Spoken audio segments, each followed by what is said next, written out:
Graça e a paz do Senhor seja sobre os nossos corações, amém? Nós queremos tanto agradecer por aquilo que Ele tem feito por cada um de nós. Foi essa a expressão que nós acabamos de louvar. Queremos o Teu nome engrandecer por tudo aquilo que o Senhor tem feito por nós. E essa é a expressão que o salmista também disse, não é? Grandes coisas o Senhor tem feito por nós e por isso estamos alegres. Aleluia. É um privilégio de coração estar nesse momento que é tão especial para essa igreja, um momento de celebração pelos 27 anos de existência dessa igreja. E eu tenho certeza que serão muitos outros longos anos de extrema relevância sobre a palavra de Deus e sobre a vida das pessoas que serão ainda alcançadas por essa igreja em nome de Jesus. Mais uma vez eu ratifico a minha alegria de estar aqui. Vim com a minha esposa, Marcela, só não pude trazer os filhos, são pequenos, tem uma menina de 9 anos, Emanuele, e um menino de 4 anos, o Pietro, não é? Minha cunhada, o esposo dela também, viemos festejar junto com vocês esse momento. O que eu quero pedir, que o Espírito Santo de Deus possa falar ao teu coração, que Ele possa ministrar a tua vida em nome de Jesus. Amém, queridos? Vamos fechar os nossos olhos e peça desde já que o Senhor fale contigo, que esta festa, que esta celebração possa, em nome de Jesus, ser para a glória do Senhor. Senhor, nós louvamos o Teu nome e Te engrandecemos por aquilo que o Senhor é. E Te pedimos nessa hora, ó Santo Espírito, que o Senhor nos guie à verdade, que o Senhor nos dê a direção da Tua palavra e nos ensine, que essa igreja seja hoje, Senhor, tomada e tocada pela Tua palavra, que essa espada, Senhor, que penetra o mais profundo, que o Senhor possa realmente, Senhor, conduzir os nossos corações à Tua presença, que o Senhor nos ministre, que o Senhor fale conosco, em nome de Jesus, amém, aleluia. Aleluia. Eu fiquei imaginando qual seria a direção de Deus para a nossa vida hoje através da sua palavra. 27 anos de existência de uma igreja realmente é o sinal daquilo que Deus está fazendo com ela. E é por essa razão que eu gostaria de conversar, de tratar, de ministrar o coração de vocês hoje, para falar da igreja. Mas não só para falar da igreja e falar do seu valor. Porque uma igreja, ela é composta, ela existe exatamente por conta daqueles que fazem parte dela, que são vocês. Que são aqueles que diariamente oram, que diariamente são exemplos, testemunhas, são aqueles que diariamente exercem a palavra de Deus em suas vidas. Quem é a igreja? A igreja é você. A igreja sou eu. E é por essa razão que eu gostaria de ministrar esta noite a respeito da igreja e o seu maior valor. Eu tenho para mim que o texto que nós vamos ler é exatamente essa expressão, a razão maior pela qual uma igreja pode ser. Não só uma igreja no seu caráter institucional, mas uma igreja no seu caráter de coração, da sua vivência, da sua paixão, do seu foco, do seu objetivo. Que nessa noite, Deus possa falar ao teu coração sobre não só a igreja, mas a respeito do amor e do valor que você tem pelo reino de Deus e a sua obra em nome de Jesus. Para isso, eu gostaria que você abrisse a sua Bíblia no Evangelho de Mateus, capítulo de número 13. Evangelho de Mateus, capítulo 13, é um texto, é um capítulo que aborda, que fala a respeito de parábolas. A expressão do texto vai dizer que Jesus está rodeado por uma multidão e Ele decide falar a essa multidão por meio de parábolas, que eram ensinos que traziam conteúdos inseridos nessa realidade a respeito do reino de Deus. E dentre as parábolas que Jesus expõe a esse povo, há uma parábola ou duas parábolas que eu gostaria de pensar nessa noite para falar com os irmãos, que está no versículo 44 e 45, esse texto que é de grande valia para o nosso coração, e desde já eu te peço que você permita que o Espírito de Deus fale ao teu coração. Evangelho de Mateus, capítulo 13, verso 44 e 45. Diz assim a palavra do Senhor: o reino dos céus é como um tesouro escondido num campo. E certo homem, tendo-o encontrado, escondeu-o de novo. E então, cheio de alegria, foi, vendeu tudo o que tinha e comprou aquele campo. O reino dos céus também é como um negociante que procura pérolas preciosas.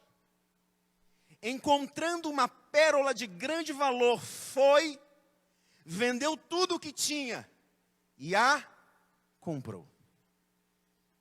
Certa vez eu ouvi a seguinte expressão: qual é a diferença entre preço e valor? E dizem as pessoas que aquilo que tem preço não tem valor. E o contrário da mesma forma. As pessoas dizem que aquilo que tem valor não tem preço. E o que isso tem a ver com as nossas vidas? É que hoje também nós existimos muitas vezes em virtude dessa máxima. Há em nossas vidas coisas que nós atribuímos a ela valor. E há em nossas vidas realidades das quais nós atribuímos preço. Mas estas coisas das quais nós atribuímos preço, não encontramos nela valor. E é exatamente na guisa dessa consciência de que o que há na minha vida de valor e o que há na minha vida onde eu coloco preço, que nós precisamos pensar essa noite a respeito do valor de uma igreja. Daquilo que nós não carregamos apenas nos nossos aspectos institucionais ou exteriores, mas o que uma igreja carrega na essência da sua alma e do seu coração. O que move as nossas vidas, o que nos dirige. Por duas razões que nós precisamos refletir, por duas razões. Quais elas? Quais são essas razões? É exatamente a razão de compreendermos o que tem nos motivado nessa condição que falamos a dizer, o reino de Deus está sobre nós. E é exatamente isso que estas duas parábolas que Jesus disse, fala com a gente. É exatamente o que essas parábolas nos ensinam. Essas parábolas hoje nos apresentarão a realidade daquilo que move o coração daqueles que foram escolhidos por Deus. O que nos motiva, o que nos move. O que nos faz ir adiante em meio às tantas dificuldades, às tantas lutas, o que nos faz? Foi aquilo que moveu homens da palavra, foi aquilo que moveram personagens bíblicas, foi quem moveu John Bunyan, quando preso por 12 anos, jamais deixou de expressar o seu desejo em pregar a palavra de Deus. São essas condições que nos elevam como igreja de Jesus a continuarmos seguindo os propósitos dele. Por essa razão eu os apresento essas duas belíssimas parábolas.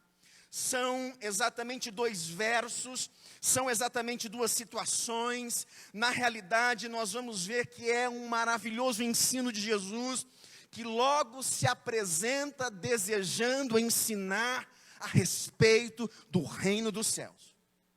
Estamos diante de duas personagens. Na primeira parábola nós temos um homem aparentemente humilde, e esse homem ele descobre num campo um tesouro, um terreno baldio. Por acaso esse homem topou ali nesse tesouro que estava escondido. Esse homem então, descoberto o tesouro, ele vai para sua casa e diz o texto que ele vende tudo. Ele descobriu um tesouro e diz a expressão bíblica que ele vende tudo. Ele pega todas as coisas da sua própria casa e ele vende tudo. Nos Estados Unidos, as pessoas têm um costume interessante. A América é realmente um lugar de autoconsumismo. Eu me recordo porque já morei nos Estados Unidos e eu sei que aquelas pessoas angariam coisas, compram coisas, colocam nas suas garagens a ponto dos carros não entrarem mais nas garagens por conta de tanta parafernália. Então chega um determinado momento que os proprietários dizem assim: nós precisamos nos desvencilhar dessas coisas todas. Então eles fazem aquilo que nós chamamos de garage sale, que é a venda de garagem. Então eles colocam as coisas na grama e falam assim: vamos vender essas coisas por realidades irrisórias. E vendem lá as coisas que tem. Mas são exatamente realidades e coisas que estão ali a mais. Esse homem fez a mesma coisa, mas não com o que sobrava. O texto vai dizer para nós que ele, em alegria, vende tudo o que ele tem. E eu acredito que a venda que esse homem produziu foi exatamente a venda daquilo que talvez ele tinha de precioso, que talvez ele tinha de necessário. Ele fez exatamente isso. Não as sobras, mas ele fez isso com os reais bens de uso. O texto diz que ele vende tudo o que ele tinha. Inclusive, se necessário fosse, ele venderia a sua própria vida, o seu maior tesouro. Se necessário fosse, ele faria. Por quê? Porque o texto diz que ele encontrou algo de grande valor. Na segunda parábola, nós também vamos encontrar uma outra personagem. O texto vai dizer para nós que ele é um negociante, um mercador. E esse homem, ele mercadeja pérolas. Esse homem deve ter dinheiro.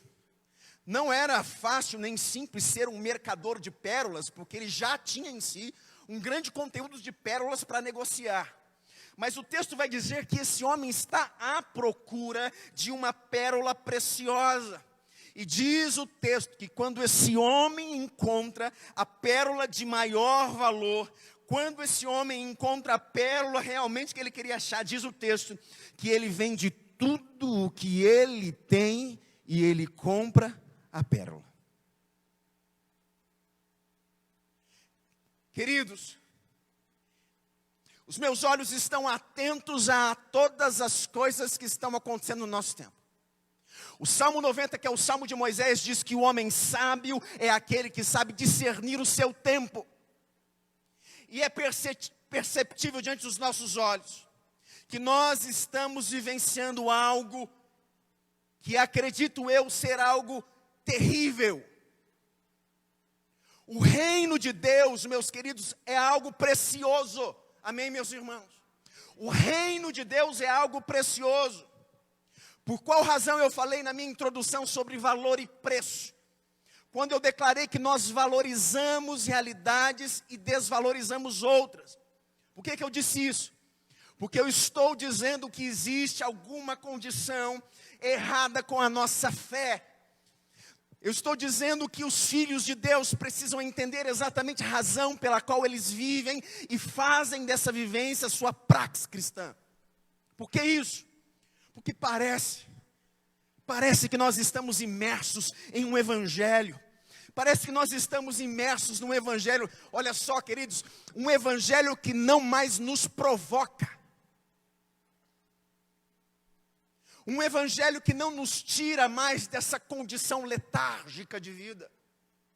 O autor aos Hebreus vai dizer que nós ainda não, do nosso corpo, não ainda saiu sangue por conta desse evangelho. A igreja de Jesus precisa abrir os olhos para essa realidade de qual é o valor pela qual eu vivo. Porque o evangelho que nós estamos vivendo hoje é um evangelho que não tem provocado essa realidade. Não nos desafia a ter esse movimento de vender tudo que a gente tem por conta de algo que nós encontramos de maior valor.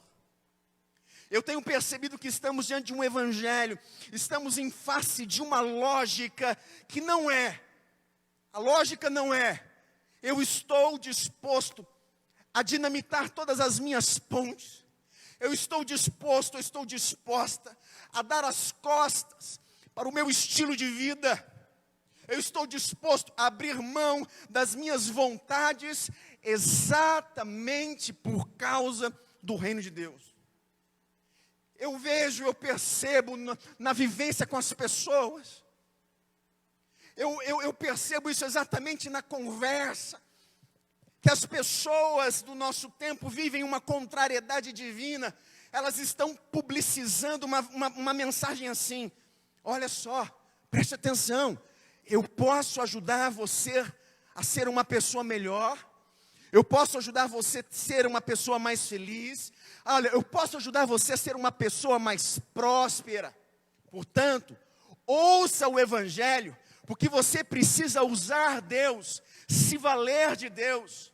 do evangelho da fé. Você precisa se valer disso, porque Deus é o Deus que vai te dar a qualquer momento para que a sua vida seja melhor. Isso é isso que eu tenho ouvido. São essas as realidades que estão nas condições midiáticas. É isso que muitas das pessoas estão ouvindo, exatamente nesse universo da tecnologia. E assim, passamos a apresentar o evangelho, olha só, não pelo valor que Deus tem, mas pelas necessidades das pessoas. Você precisa de Deus. E sabe o que eu percebo? Que parece que às vezes nós estamos pintando um Deus que fica mendigando a sua graça.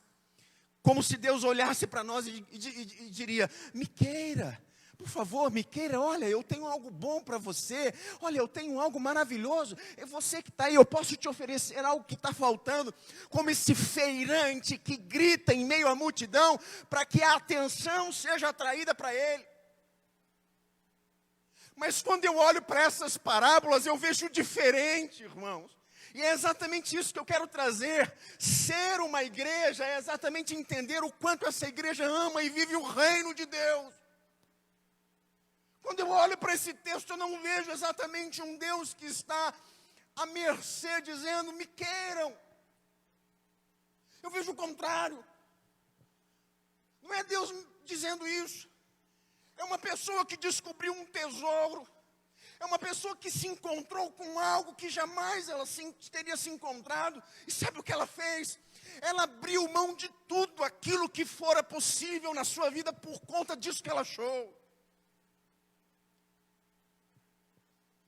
Nós estamos diante de uma urgência, igreja. Nós estamos precisando exatamente dessa mudança das nossas mentalidades.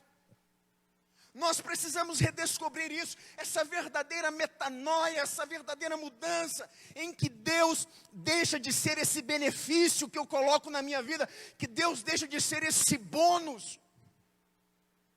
Jesus está dizendo aqui que o reino de Deus é ao contrário. O reino de Deus é a história de um homem, o reino de Deus é a história de uma mulher, que sai e se depara e que tropeça na ponta de um baú enterrado, abre esse baú e percebe que ali tem uma coisa tão maravilhosa, algo tão fantástico, algo tão absolutamente excepcional, que ele enterra novamente o baú, corre para sua casa, vende tudo que tem, para quê? Para adquirir aquele baú.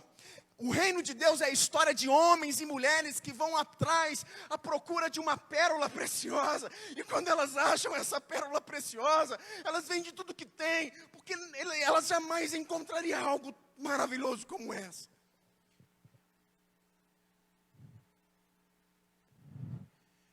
Eu sei que as pessoas elas se convertem por várias razões.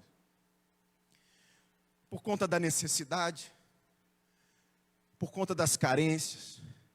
Elas vêm a Jesus por conta de uma enfermidade, de um sofrimento. As pessoas vêm a Jesus e se convertem por diversas razões. Agora, o que nos importa não é a razão pela qual essas pessoas vêm a Jesus. Mas o que nos importa é entendermos que nós precisamos passar a amar a Deus a ponto de entregar tudo por Ele e servi-lo inteiramente como o meu maior valor. Amém, queridos? Amém, queridos? Essa é a lógica. Essa é a razão. Assim é o reino de Deus. Alguém que vende tudo, que abre mão de tudo, que faz exatamente isso. Mas espera aí, a gente também precisa ser sincero nessa hora. Aliás, nós precisamos dialogar com muita sinceridade nessa hora, porque nós não estamos tratando de um assunto exatamente qualquer. Nós estamos falando de algo de extremo valor e que tem a ver com o reino de Deus. Então nós precisamos ser sinceros.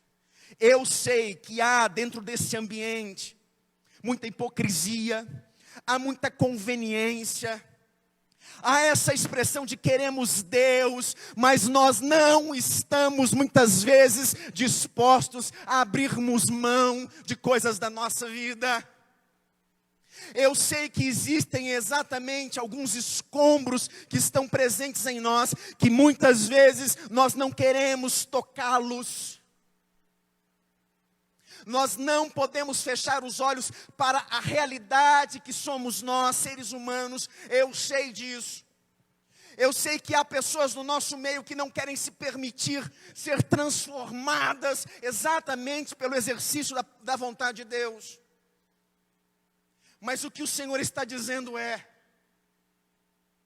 existe um tesouro que quando a pessoa encontrar e entender esse tesouro, ela jamais vai abrir mão desse tesouro que ela encontrou. E o que eu quero dizer para você nessa noite é assim: uma igreja que encontra esse tesouro passa a amar o Senhor e o seu reino, a ponto de jamais deixá-lo e viver para Ele e para a glória dEle, em nome de Jesus. Amém. Mas a gente pergunta: Senhor, o que está faltando? A gente prega o Evangelho, a gente anda para lá e para cá, a gente conversa com as pessoas, a gente vai à mídia, a gente ouve outras pessoas, Senhor, o que está faltando? O que a gente precisa? Meu Deus, o que está faltando em nós? E é essa pergunta que eu quero deixar para você. Igreja, o que está faltando? O que nós precisamos? Qual é a realidade que precisa estar presente na nossa vida? E a primeira coisa que eu quero dizer para vocês sobre o que nós precisamos é, sabe o que é? Precisamos que Deus nos ilumine, precisamos que Deus abra os nossos olhos a respeito do privilégio que nós temos de servir Jesus como nosso Senhor. Uma igreja de 27 anos precisa ter no seu alicerce essa verdade. Nós temos um privilégio, que é o privilégio de servir a Jesus. É um privilégio servir a Jesus. Por quê? Porque os nossos olhos precisam ser abertos. A gente precisa ter esse assombro. Meu Deus, que privilégio que eu tenho de te servir. Encontrar esse tesouro onde muitos passaram a largo e não viram. Esse privilégio que eu tenho de vender tudo que tenho e receber esse tesouro. Esse é o privilégio que nós precisamos ter. Sabe por quê, queridos? Porque tudo na nossa vida tem uma equação. Tudo na nossa vida tem uma equação que é o esforço do que eu procuro para adquirir alguma coisa indica o valor que eu dou a essa coisa. A dedicação, o esmero que eu tenho, o investimento que eu faço, aquilo que estou buscando, indica exatamente o valor que eu faço aquilo. O esforço da minha dedicação é proporcional ao valor que eu dou aquilo.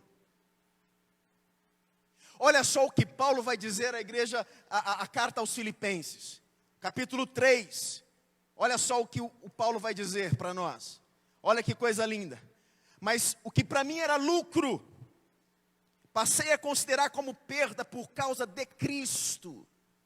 E o Paulo está dizendo aqui sobre os seus predicados. O que era lucro, eu passei a considerar como perda por causa de Cristo. Mais do que isso, olha só.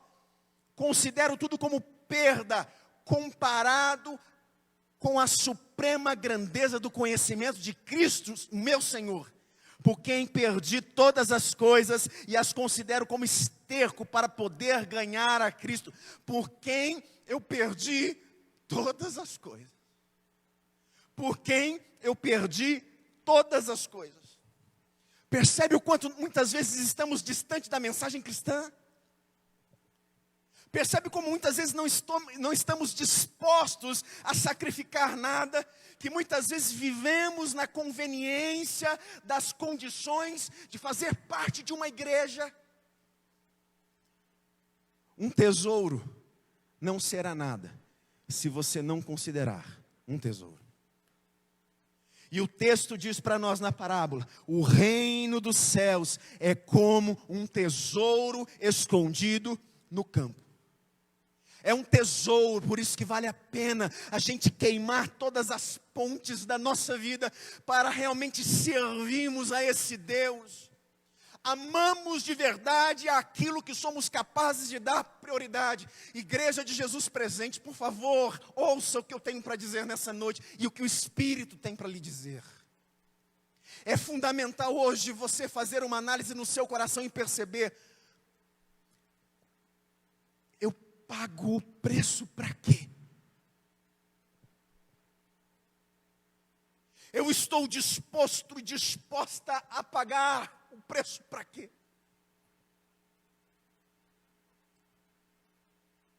Criamos relações com tudo.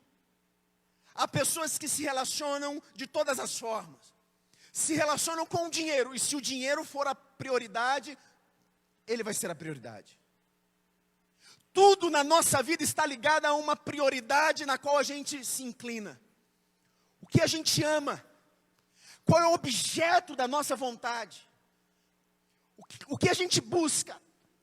Estamos vivendo um tempo, sim, de grande dificuldade na qual a igreja está vivenciando por conta dessa pandemia. Mas o que tem movido o coração dessa igreja? O que tem feito você levantar? O que tem feito você prosseguir? O que não tem feito você esmorecer? Eu gosto muito de literatura. E eu trouxe aqui o Pequeno Príncipe. Não é? Exupéry é um autor conhecido, de uma literatura extremamente conhecida. E tem uma expressão, e tem aqui um texto dele que eu acho sublime sobre isso. Olha só a narrativa dessa literatura. O Pequeno Príncipe se encontra com a raposa. E a conversa é assim: e foi então que apareceu a raposa. Bom dia, disse a raposa. Bom dia, respondeu educadamente o Pequeno Príncipe, quando olhando à sua volta ainda nada viu. Eu estou aqui, disse a voz, debaixo da macieira. Quem és tu? Perguntou o príncipezinho. Tu és bem bonita. Eu sou uma raposa, disse a raposa. Vem brincar comigo, propôs ele. Estou tão triste. Eu não posso brincar contigo, disse a raposa. Não me cativaram ainda. Ah, desculpe então, disse o príncipezinho. Mas após refletir, acrescentou: o que quer dizer cativar? Tu não és daqui, disse a raposa. O que você procura? Ele diz: eu procuro homens. O que quer dizer cativar? Homens, disse a raposa. Os homens têm fuzis e caçam, é assustador. Criam galinhas também, é a única coisa boa e interessante que eles fazem. Tu procura galinhas? Não procuro, disse o Pequeno Príncipe. Eu procuro amigos. O que quer dizer cativar? É algo quase sempre esquecido, disse a raposa. É criar laços. Criar laços? Exatamente, disse a raposa. Preste atenção agora nessa frase. Disse a raposa: tu não és ainda para mim senão um garoto inteiramente igual a 100.000 outros garotos. E eu não tenho necessidade de ti, e tu também não tens necessidade de mim. Não passo a teus olhos como uma raposa igual a 100.000 outras raposas. Mas olha só, mas se tu me cativas, nós teremos necessidade um do outro. E aí vai a frase que eu grifei no livro: serás para mim único no mundo, e eu serei para ti única no mundo.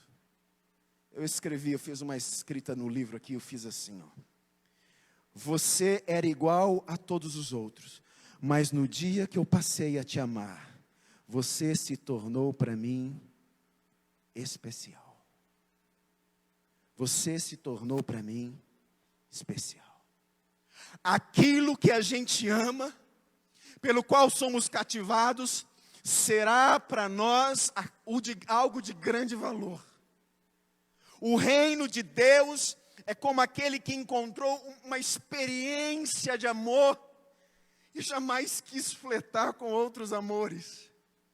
é o amante que encontrou o seu objeto de amor e ele jamais quis negociar o seu amor. O amor é o estado de atenção.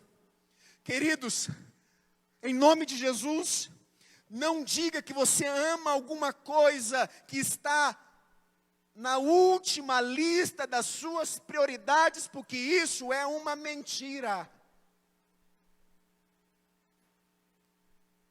O que eu quero e o que eu desejo para a igreja de Jesus é que a igreja de Jesus tenha em si um amor pelo reino de Deus, que ela é capaz de romper quais forem as perseguições e as lutas que vierem à frente. Entendem isso, irmãos? Que os nossos cânticos, que as expressões da grandeza, da graça e do amor de Deus sejam expressadas exatamente no labor das nossas experiências de vida, dia a dia. E essa é a razão pela qual Jesus está dizendo essa parábola. Nós precisamos encontrar o reino de Deus, essa pérola, porque é a partir dela, desse amor que eu tenho por ela, que eu vou viver o reino de Deus em nome de Jesus. Amém, queridos? Nós precisamos entender o privilégio que é servir a Deus. Terceira Igreja Presbiteriana Independente de Marília, aprenda que é um privilégio servir Jesus, é um privilégio. Segunda coisa, nós precisamos de uma fé verdadeira que nos desafie a desejar, mas não somente a desejar, a agir. Uma fé exuberante é uma fé que não nos faz apenas desejar. Eu encontrei um tesouro, eu desejo esse tesouro, mas eu vou fazer algo a respeito, vou agir. Não basta dizer que gosto, não basta dizer que admiro, se eu não agir. O que esse homem fez? Que ambos fizeram? Eles saíram e eles tomaram atitude. O texto diz que eles venderam, que eles abriram mão, que eles deixaram para trás condições que eram anteriormente pessoais, próprias, suas. Eles abriram mão. Esse homem foi em casa, ele fez alguma coisa. Ele não queria que houvesse uma brecha entre a palavra e a ação. Ele não queria uma demagogia. É isso que às vezes nós estamos vivendo. Nós vivemos muitas vezes um pieguismo. Nós às vezes vivemos essa demagogia religiosa demais. Está presente em muitos ambientes das igrejas. O que nós precisamos entender, o que Deus nos deu foi algo em que nada nem ninguém poderia dar. E o que nós vamos fazer agora? Como isso será transliterado no nosso dia a dia? Como isso será transliterado nas ações do nosso dia, no nosso dia a dia, das nossas experiências, exatamente nos momentos em que nós somos confrontados com tudo aquilo que não é o reino de Deus. O que vai acontecer? Se for valoroso, importante, eu vou encontrar meios para morrer, para abrir mão. Eu vou ser verdadeiro. As palavras que encontram respaldo nas ações. E eu estou falando de devoção, eu estou falando de santidade. Essa é a vida de uma igreja que encontrou o reino de Deus. É uma igreja exatamente que vendeu tudo o que tinha por causa desse tesouro. E vive em razão desse tesouro. E vive em razão desse reino de Deus. E essa igreja, ela se santifica. Essa igreja exatamente glorifica a Deus. Por quê? Porque ela tem algo de grande valor. Nós precisamos de uma fé que nos desafia a agir. Eu falei hoje de manhã na escola bíblica dominical na nossa comunidade. Eu disse à igreja, sabe, queridos, nós precisamos voltar a uma vida de devoção. A igreja de Jesus perdeu o caráter da devoção pessoal. Nós estamos tão atropelados com essa vida louca, que nós estamos deixando de lado valores que são inegociáveis, que é a devoção de uma igreja, que é o momento do dobrar os joelhos, que é o momento de abrir a palavra de Deus e deixar que a palavra de Deus seja o alimento para as nossas realidades. Sabe por quê? Porque eu encontrei esse tesouro. E não tem nada que vá fazer com que eu abandone esse tesouro, nem que seja necessário eu entregar a minha própria vida por ele.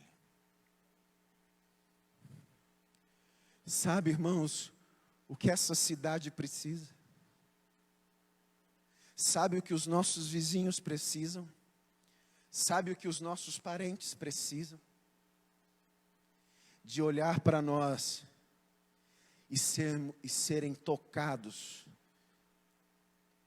pela excelência do quanto a gente ama o reino de Deus. De ficarem assombrados, de ficarem perplexos, não pela nossa intelectualidade, pelos nossos bens, por nada disso, do quanto a gente ama esse reino de Deus, e do quanto a gente está disposto a pagar o preço por esse reino, que é grandioso, que é maravilhoso, que nós não encontramos em lugar nenhum, porque muitas pessoas passaram por aquele campo, mas nós tivemos o privilégio de encontrar, enquanto outros não tiveram o privilégio de encontrar. Eu encontrei esse reino um dia, ele mudou a minha vida, ele me fez uma nova pessoa e me fez entender o seguinte: que todas as coisas perderam qualquer tipo de preço ou valor, tudo ficou para trás. A gente pode ter as coisas, mas essas coisas são irrisórias, porque nós encontramos algo que está além de tudo isso, é o reino de Deus, é o seu amor, é a sua graça, isso me invadiu, e eu quero viver para Ele em nome de Jesus, aleluia, aleluia. O que a gente precisa, por último, a gente precisa compreender que a nossa fé não pode se resumir àquilo que os nossos olhos veem. A nossa fé não pode ser resumida naquilo que os nossos olhos veem. Olha para a primeira parábola. Há um tesouro escondido. Mas não diz o que é esse tesouro. Esse tesouro é o reino de Deus. O que é esse tesouro? Queridos, o que é esse tesouro? É possível explicar esse tesouro? Eu não consigo explicar o tesouro, mas eu sei desejá-lo. Eu sei querê-lo, eu sei ansiá-lo, e isso me dá uma força e um desejo tão grande, sabe do quê? De abandonar coisas da minha vida, para exatamente viver em favor desse reino. O que motiva a tua vida? Pensa no teu coração, o que motiva a sua vida? O que lhe faz levantar? O que lhe faz ir à frente, o que lhe faz dar passos, o que motiva a sua vida, quais são os valores que estão presentes no teu coração, diz igreja. O que eu estou dizendo é que nós estamos flertando com outros amores. É isso que os nossos olhos estão vendo. Há desejos escusos, há desejos que não são os desejos exatamente presentes aqui. Eu não sei o que é esse reino, eu não sei o que é esse tesouro, mas eu o desejo, eu quero. Há uma riqueza, há uma beleza, isso é Deus, é Cristo, não é ser feliz, não é ter arrepios, é ter uma experiência com Deus, e isso me leva a ter ações como resultado da minha relação com Deus. E sabe o que acontece?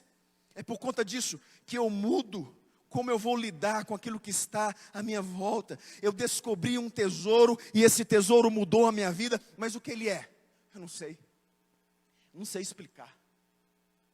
Eu não sei explicar, não sei.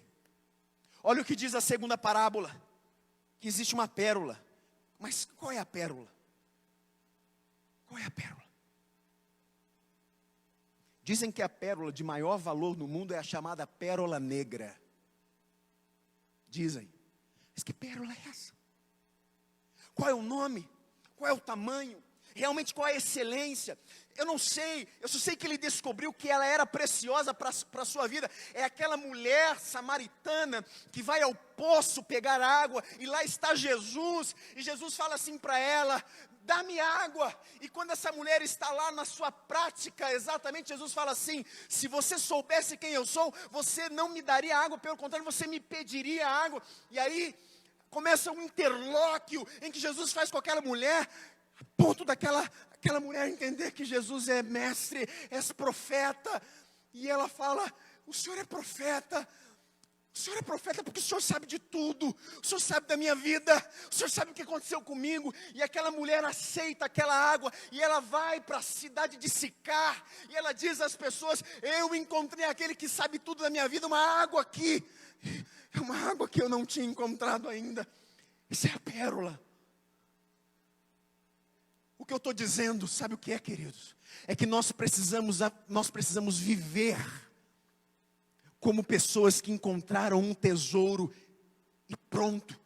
Se eu estou dirigindo no meu carro, eu preciso dirigir pensando que tudo que está à minha volta não importa tanto quanto aquilo que está em mim, que é o tesouro que eu encontrei. No livro O Peregrino, John Bunyan vai escrever, ele vai narrar exatamente o momento em que ele está aprisionado no castelo da dúvida, submisso a um gigante, ponto a ser morto. E ele vai orar a Deus, e quando ele ora a Deus, ele descobre que a chave da sua liberdade está aqui no seu peito. Essa é a verdade. O que vai fazer com que a gente supere, suplante, o que vai fazer com que a gente vença exatamente o que nós estamos vivendo? Irmãos, nós estamos diante de uma iminente perseguição que virá, ou se não já está sobre as igrejas. Alguma coisa vai fazer a gente paralisar? Porque não importa, porque foi aquilo que moveu os patriarcas, foi o que moveu os profetas, foi o que moveu o próprio Cristo, foi o que moveu os seus apóstolos, foi o que moveu os pais da igreja, foram aqueles que moveram homens, como acabei de citar, John Bunyan, Lutero, Calvino e tantos homens, que foi isso que os moveram, que também hoje nos move a prosseguir, que é o tesouro que eles encontraram. 12 anos de cárcere não foram o suficiente para Bunyan parar de falar da palavra de Deus. Eu encontrei uma pérola. O quanto estamos dispostos a pagar o preço por Jesus que nos salvou? Quantos anos teremos ainda na face da terra como igreja? Não sabemos a vinda de Cristo. O que sabemos é que cada dia mais se aproxima, cada dia que vai passando, o dia se aproxima.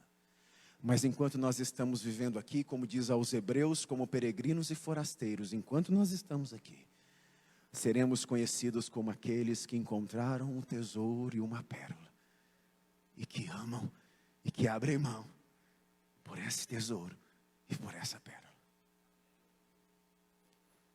A gente precisa compreender. É exatamente no meio desse evangelho utilitário que a gente vê por aí. É exatamente no meio desse evangelho mercadológico, em que Deus virou um produto que as pessoas usam, que pastores vendem e negociam. É nesse mundo que precisamos demonstrar essa lógica na nossa consciência.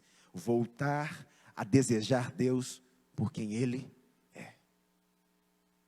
E isso ser traduzido não apenas nas nossas expressões litúrgicas, mas isso ser produzido lá fora, na nossa vida. Quem que vai aí? Quem que vai aí? Alguém que encontrou um tesouro e que jamais abriu mão desse tesouro. Que eu e você, que nós possamos viver essa certeza, em nome de Jesus. Porque o reino dos céus é como um tesouro escondido num campo. Certo homem, tendo-o encontrado, escondeu de novo. E então, cheio de alegria, foi, vendeu tudo o que tinha, comprou aquele campo. O reino dos céus é também como um negociante que procura pérolas preciosas. Encontrando uma pérola de grande valor, vendeu tudo, vendeu tudo, vendeu tudo e comprou. O que você está disposto a abrir mão hoje por causa do reino de Deus? Eu gostaria de orar por você. E eu gostaria que você colocasse isso hoje diante de Deus. Senhor, o que quebranta o meu coração?